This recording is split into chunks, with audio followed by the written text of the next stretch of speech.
Fala galera, sejam bem-vindos ao canal do Inventor Qualquer. E essa é a nossa aula de número 10 do curso de AWS na prática e hoje nós vamos falar sobre Load Balancing na AWS. Então fica ligado no vídeo aí.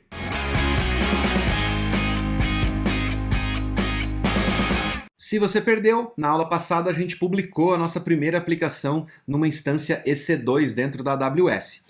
Eu vou deixar o linkzinho aqui no card e vou deixar também na descrição o link da playlist para você poder assistir todas as aulas desde o começo, onde a gente ensina como criar a sua conta, configurar e como economizar uma graninha também na Amazon. E você pode acompanhar todos os vídeos até o final, onde a gente vai estar terminando e publicando uma aplicação em modo de produção, com DNS, Load Balance, Auto-Scale e tudo mais. Nessa aula a gente vai falar sobre Load Balancing, que é um recurso essencial para que você faça com que a sua aplicação seja auto-escalável e redundante dentro da infraestrutura cloud da AWS. Vamos lá para a nossa tela então? Vamos lá, eu estou aqui na minha tela do EC2. Caso você tenha perdido a outra aula que a gente falou sobre EC2, para chegar aqui, basta você colocar EC2 aqui no campinho de busca e clicar no link EC2, que é o primeiro que aparece aqui no resultado de busca. Na minha tela eu ainda tenho a nossa instância, aquela que a gente criou lá na aula passada, e a gente colocou a nossa aplicação para rodar. A minha aplicação está rodando aqui dentro e a gente precisa configurar um Load Balancing para que a gente possa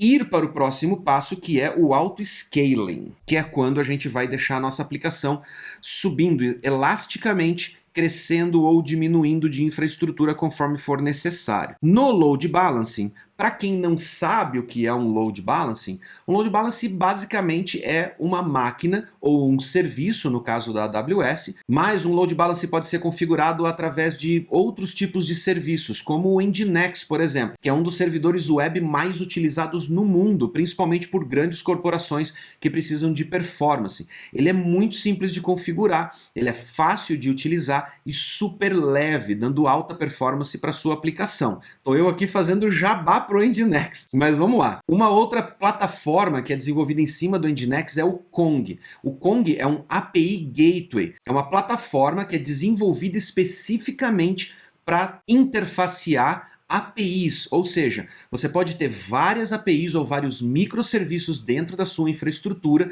e utilizar o Kong como um unificador dessas APIs, inclusive fazendo transformação dessas URLs para que tudo fique padronizado para quem está consumindo a API e a sua infraestrutura fique protegida do ambiente externo, fazendo com que o usuário consuma os recursos da sua API sem ter ideia de como ela é estruturada lá por trás. Se você perdeu, nós temos um vídeo só sobre Kong, eu vou deixar o linkzinho aqui no card, e o Kong também tem o recurso de Load Balancing, assim como no Nginx também você consegue fazer, porém no Nginx é um pouquinho mais simples, porque o Nginx ele funciona como um proxy reverso. Basicamente o que o Load Balance faz é ter várias máquinas conectadas atrás dele e a cada requisição que entra nesse Load Balance, ele manda essa requisição para um target diferente ou uma máquina diferente que atenda por aquele endereço ou por aquela API especificamente. Normalmente, um dos métodos mais utilizados para fazer Load Balancing é o Round Robin, que é uma técnica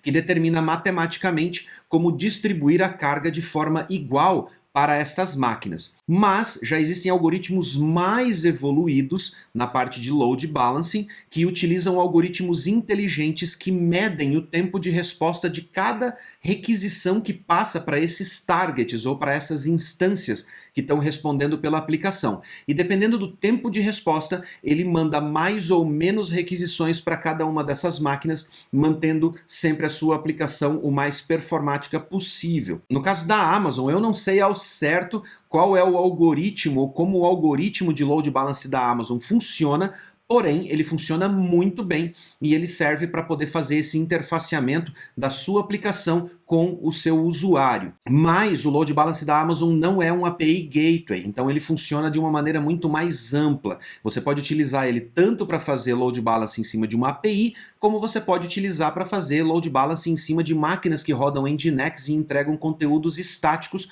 como o front-end da sua aplicação. Voltando lá para nossa tela, No menu, do lado esquerdo aqui no menu da tela do EC2, você vai lá embaixo na opção Load Balancers e a gente vai entrar nela. Aqui na minha conta eu não tenho nenhum Load Balancer configurado até o momento, então eu vou criar o meu primeiro clicando no botão Criar Load Balancer na parte superior esquerda na minha tela. Aqui nós temos algumas opções de Load Balancer. Uma delas é o Load Balancer HTTP e HTTPS, a outra é o Load Balancer TCP, TLS, UDP, o Gateway Load Balancer, que é por IP, e o Classic Load Balancer, que é um load balancer mais antigo que utilizava HTTP e TCP no mesmo load balancer. A diferença básica entre esses três modelos principais, eu não vou nem entrar no Classic porque provavelmente ele vai ser descontinuado em breve, mas a diferença básica desses três modelos é que no primeiro modelo você vai fazer load balancing especificamente para aplicações que utilizam o protocolo HTTP. Então, APIs, entrega de conteúdo estático, coisas desse tipo. Na segunda opção, que é a TCP UDP, você vai utilizar para aplicações que precisam de um recurso de mais baixo nível, ou seja, que vão trafegar dados através de protocolo TCP diretamente, como por exemplo conexões via socket ou mesmo integrações entre aplicações que utilizam um protocolo proprietário que rode por cima do TCP. Então o HTTP já não vai suprir essa sua necessidade, você vai para um load balancing TCP, ele é mais baixo nível e você consegue fazer essa integração. E a terceira opção, que é o IP, ele é especificamente desenhado para soluções baseadas em Genevieve, que é uma solução que incrementa a parte de segurança e tudo mais, mas a gente não vai entrar no mérito dessa opção neste momento, nós vamos ficar com a opção do load balancer HTTP, que é o que a gente precisa para a nossa aplicação neste momento. Então lá na opção load balancer HTTP HTTPS, eu vou clicar no botãozinho criar. No primeiro campo aqui, que é o campo nome, eu vou colocar o nome, vou chamar de API. Ele está me perguntando se eu quero colocar ele exposto para a internet ou se ele vai ser interno. Isso mesmo, você pode criar um load balancer interno da sua aplicação, ou seja, se você tem subdependências dentro da sua aplicação ou microserviços que tem dentro da sua aplicação e você tem mais de uma máquina rodando ela e ela precisa ser consumida por outras partes da sua aplicação, você pode criar um load balancer interno e fazer com que a sua aplicação seja autoescalável mesmo internamente, sem ter que expor esses endereços para a internet. No nosso caso, ele é voltado para a internet, nós vamos utilizar o IPv4, nós vamos colocar aqui HTTP e podemos adicionar um listener para HTTPS também na porta 443. Na opção Zonas de Disponibilidade, a gente vai clicar aqui e vai selecionar a nossa VPC, que é a VPC do inventor qualquer, que a gente criou lá na aula de VPC, que se você quiser ver, eu vou deixar o cardzinho aqui em cima também, para que você volte lá, mas de qualquer maneira, se você clicar no link da playlist que vai ficar na descrição, você consegue achar facilmente o vídeo que é a nossa aula sobre VPC. Selecionada a nossa VPC, eu vou selecionar todas as zonas disponíveis na nossa VPC, porque eu quero utilizar o auto-scaling depois, e eu quero que o auto-scaling consiga subir máquinas em qualquer zona disponível na minha VPC, e consequentemente o meu load balancer também precisa ter essa disponibilidade, ok? Na última parte, que é o AWS Global Accelerator, nós vamos pular esta parte, vamos deixar ela em branco, porque eu quero falar sobre isso em outra oportunidade, porque só isso aqui já merece um vídeo inteiro sobre ele.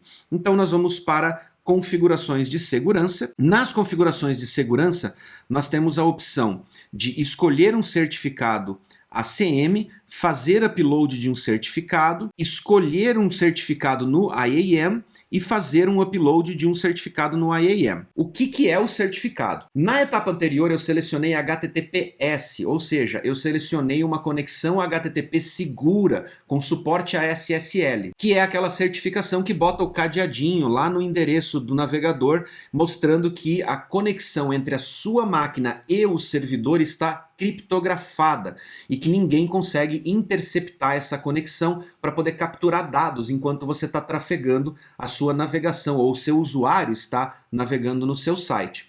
Para que uma conexão HTTPS seja válida, ela precisa de um certificado válido.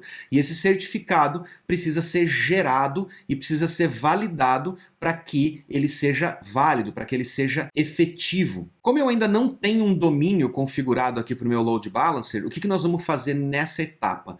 Eu vou voltar um passo, vou remover a porta 443 para a gente poder configurar o nosso load balancer só com HTTP, mas lembre-se, HTTPS é exigido até mesmo pelo Google atualmente para ele fazer a indexação do seu site. Se o seu site não está rodando sob uma criptografia SSL, o Google nem sequer mais indexa o seu site, porque ele considera que esses sites não são seguros para que ele recomende para os usuários. Por que eu vou pular essa etapa aqui no Load Balancer? Na última aula desse curso nós vamos falar sobre o Route 53 ou Route 53.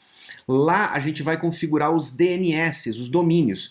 Quando a gente fizer a configuração de um domínio, eu vou voltar aqui já com o domínio configurado e vou gerar um certificado para a gente modificar este load balance e adicionar esse domínio ou esse certificado dentro desse load balancer e aí a gente tornar ele efetivamente seguro, ok? Então, nessa etapa, eu volto, removo a porta 443 aqui do meu load balancer, vou novamente para a certificação, ver que agora ele não me cobra um certificado, vou para a parte de configurações do grupo de segurança, não tenho um grupo de segurança criado para o meu load balancer aqui. Para isso eu vou criar um novo grupo, vou chamar ele de ELB, de Elastic Load Balancer, e vou liberar a porta HTTP dele para qualquer IP que queira conectar. Afinal de contas, esse meu load balancer vai estar exposto para a internet, permitindo que os usuários acessem a minha aplicação. Configurar o roteamento, então ele coloca aqui para mim que eu estou criando um novo grupo de destino, porque eu não tenho nenhum dentro da minha lista atualmente. Vou chamar este grupo de target da API. O tipo de destino são instâncias.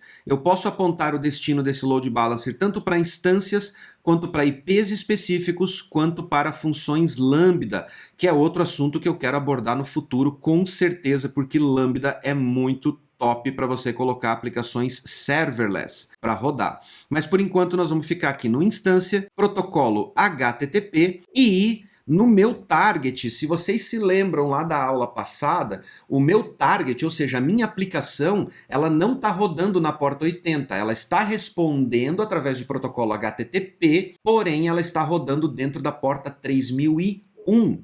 Então aqui no target eu tenho que apontar ele para a porta 3001 para que quando ele bater lá no meu servidor, ele consiga identificar ou consiga obter uma resposta da minha aplicação. Aqui embaixo no protocolo a mesma coisa. Na verificação de integridade, a gente vai fazer um health check, ou verificação de integridade em português, significa que o load balancer precisa bater nessa máquina e verificar se essa máquina está saudável, se ela está respondendo, para que ela seja uma instância válida para receber requisições. A única maneira dele saber se essa instância é válida ou não é ele fazer uma requisição para essa instância e receber uma resposta válida. Uma resposta válida, no caso de HTTP, é um código 200. Caso a sua API ou a sua aplicação esteja rodando com um path diferente de raiz, você deve especificar aqui no campo caminho qual é o path aonde você vai bater para poder verificar se essa aplicação está de pé. Isso é válido principalmente para aplicações ou APIs que têm autenticação e que os métodos ou os paths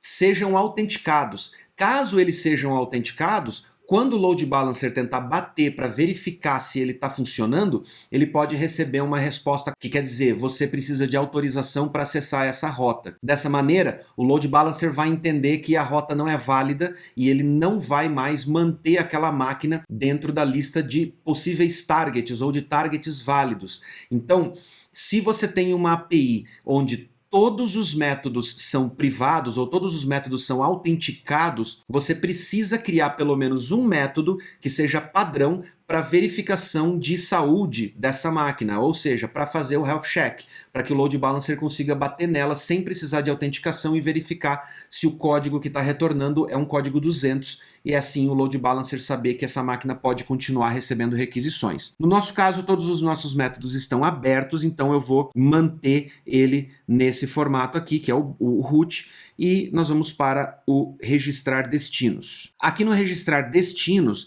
a gente já tem aqui embaixo as instâncias que a gente tem rodando validadas aqui embaixo, já estão listadas aqui embaixo. Então, eu só vou marcar ela aqui do lado, vou adicionar ao registro, ela foi aqui para cima e Next Análise. Reviso todos os dados do meu Load Balancer para ter certeza de que está tudo ok. Feita a revisão, vou para o botãozinho Criar do lado direito inferior da minha tela. Load Balancer criado com êxito, vamos fechar. Meu Load Balancer está aqui e agora aqui embaixo, além, é claro, das configurações padrões do meu Load Balancer, eu também consigo entrar no Listeners, ver que esse Load Balancer só tem um listener na porta 80 e eu consigo, através dessa aba aqui, ir para o meu Target API, ou seja, ir lá para a minha configuração do Target para visualizar as máquinas que estão configuradas como destino nessa requisição. No caso da nossa configuração atual, você pode ver que ele está listando 0 destinos saudáveis, mas também ele não identificou nenhum como não saudável. Por quê? Porque o status dessa instância aqui no meu Load Balancer está como Initial. Ou seja, ele ainda está sendo registrado como target. Então, dentro de alguns instantes, ele vai estar registrado e a gente vai poder ver o status dele como saudável ou não. Pronto. Agora ele atualizou e mostrou como não saudável. O que significa isso? Significa que o nosso Load Balancer não está sendo capaz de acessar a nossa instância da API. E este é um problema básico, é um problema recorrente quando você está tentando levantar a infraestrutura. E é muito simples de você debugar esse problema quando você se deparar com ele aí dentro da sua infraestrutura. O primeiro passo é você validar se a máquina realmente está respondendo ou não. Então, primeiro passo, vamos para o menu esquerdo, no item Instâncias, clicamos sobre a nossa API, copiamos o IP e abrimos uma nova aba colocando o IP 3001, que é o mesmo endereço que a gente utilizou para acessar lá na aula passada dessa aplicação /Explorer. Pronto, a minha aplicação está saudável, significa que algo está acontecendo entre o Load Balancer e a minha aplicação. Ah, mas espera aí, olha só isso. Lembram que lá na aula de VPC nós configuramos grupos de segurança e nós falamos como os grupos de segurança eles são isolados por padrão e eles bloqueiam acesso vindos de todos os lados por padrão e é só você liberando esses acessos especificamente é que você vai conseguir fazer com que uma máquina de um determinado grupo de segurança consiga acessar outra? Lembram dessa parte? Ótimo. O que acontece é que quando nós estávamos criando o nosso Load Balancer, nós criamos um grupo de segurança novo para ela. E esse grupo de segurança está completamente isolado. O único parâmetro que nós configuramos nele foi permitir acesso pela porta 80 de qualquer lugar da internet. Mas internamente o nosso grupo de segurança API não foi habilitado para receber requisições vindas do grupo de segurança do Load Balancer. Então, o que nós vamos fazer é, vamos aqui no lado esquerdo, no nosso menuzinho, lá no item Security Groups. Aqui no Security Groups a gente pode ver todos os grupos de segurança que nós temos configurado. Desde o default, que é criado padrão pela própria AWS, ao MySQL, que é o do nosso banco de dados, o ELB, que é o nosso grupo de segurança do Elastic Load Balancer, e o grupo de segurança API. No grupo de segurança API, aqui nos detalhes, você vai clicar no Regras de Entrada. Nas regras de entrada, eu só tenho o meu IP aqui listado como autorizado para acessar as portas 22, 3001 e 443. Vou adicionar uma nova regra, selecionar TCP personalizado, porque se eu selecionar qualquer protocolo pronto, ele vai trazer uma porta pré-determinada. E como eu configurei já aqui, ó, o meu acesso para o meu IP pessoal, ele permite que eu especifique a porta TCP que vai ser usada para fazer a conexão. Então aqui eu vou colocar a porta 3001, que é a porta da minha aplicação, e no lugar do IP, eu vou selecionar o grupo de segurança Elastic Load Balancer, o ELB, que foi aquele que a gente criou e atribuiu para o Load Balancer. Dessa forma, ele vai permitir que o grupo Elastic Load Balancer acesse essa máquina através da porta 3001, somente da 3001. Vou reforçar aqui para vocês o que eu falei lá na aula sobre VPC, lá na aula sobre segurança, porque é muito fácil você viciar ou pegar o mau hábito de vir aqui e selecionar no protocolo todas as portas, qualquer conexão TCP, qualquer tráfego. E aí o que você faz? Você deixa exposto a sua aplicação para a internet e através do próprio Load Balancer você pode estar disponibilizando portas que vão deixar a sua aplicação vulnerável para a internet. Então, sempre especifique exatamente e somente as portas que você precisa acessar. A exemplo aqui, eu vou remover essa porta 443, porque a gente não está utilizando ela, e eu vou adicionar uma descriçãozinha aqui do lado com o meu nome, para eu lembrar que esses IPs aqui são meus. Salvo as regras, salvo, agora eu volto lá no menuzinho da esquerda, lá embaixo, onde a gente tem o balanceamento de carga, no item Load Balancer, e a gente tem o item grupo de destino. E a gente vai entrar no grupo de destino direto. Aqui eu estou com meus grupos de destino. Esse grupo de destino que está aqui, ó, é o mesmo que está aqui, gente. Ó. A gente só pegou um caminho diferente. Então, se eu entrar aqui no Load Balancer, clico no Load Balancer que eu criei, clico no Listeners, e eu tenho aqui, ó, Target API, que é o meu grupo de destino. Se eu clicar aqui, eu vou vir para o mesmo lugar que eu clicar aqui do lado no menu da esquerda. Clico aqui no Target API e pronto, o meu destino já está saudável, ou seja, meu Load Balancer agora conseguiu finalmente conectar na porta 3001 e ela está respondendo. Mas a gente ainda tem que testar, certo? Então, para a gente poder acessar a nossa aplicação pelo Load Balancer, a gente vem aqui no Load Balancer, no nosso menuzinho à esquerda, e a gente tem aqui o item Nome do DNS.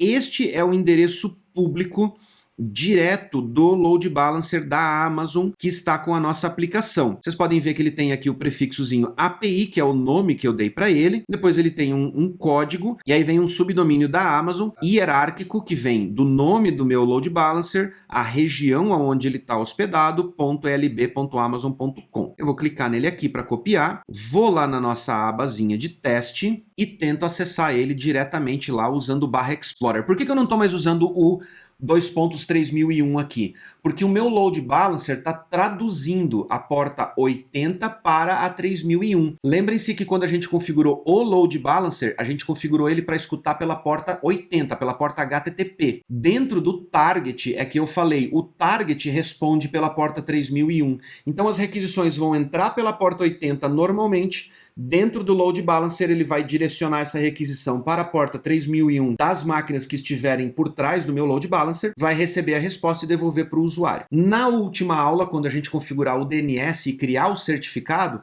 ele vai funcionar da mesma forma, só que ao invés dele passar pela porta 80, ele vai passar pela porta 443, porque ela vai vir criptografada até o Load Balancer, e do Load Balancer em diante, ele vai utilizar o protocolo HTTP normal, sem criptografia, porque está dentro da nossa própria infraestrutura. Vou dar um Enter aqui e nossa aplicação está respondendo pelo Load Balancer e a gente pode navegar nela aqui normalmente e utilizar a nossa API como se a gente estivesse acessando o IP diretamente. Está aqui o registro que a gente criou na aula passada, funcionando bonitinho, e o nosso Elastic Load Balancer está rodando na Amazon. E esse é só o primeiro passo.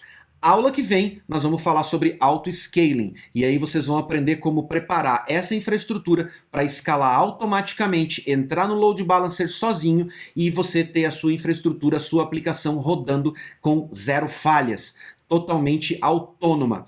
Se der pau numa máquina, outra máquina entra no lugar dela e a sua aplicação não sai do ar. Se entrar um tráfego muito alto, ele sobe o número de máquinas para atender a demanda da sua aplicação, e quando o tráfego baixar, ele elimina aquelas máquinas excedentes e fica dentro de um valor que fica acessível para você quando não tem tráfego. Você utiliza o que precisa utilizar quando você precisa, e quando você não precisa mais, você pode reduzir o custo da sua infraestrutura. Não esquece de compartilhar esse vídeo. Quanto mais pessoas no seu círculo próximo estiverem estudando a AWS, melhor vai ser para você, porque você vai ter mais pessoas para poder trocar ideias, mais pessoas para poder crescer, para poder trocar experiências e aprender mais rápido. E galera, por favor, não esqueça, deixa o joinha aqui, e se você ainda não é inscrito no canal, clica no botãozinho se inscrever aqui e marca o sininho, porque esse é só o primeiro passo com a Amazon, porque tem muito serviço legal na Amazon para a gente explorar, testar, brincar publicar e a gente vai continuar falando de Amazon mesmo depois que esse curso acabar. Então se você está assistindo esse vídeo agora, mas o curso já terminou, você pode estar perdendo vídeos muito legais a respeito de cloud, microservices, arquitetura e um monte de outras coisas que a gente publica na segunda-feira também aqui no canal. Então se inscreve para ficar antenado nesses assuntos, ok? Não esquece de deixar o joinha e eu vou deixar 2 videozinhos aqui para vocês não fugirem do canal. Valeu, galera, obrigado por assistirem e até a próxima.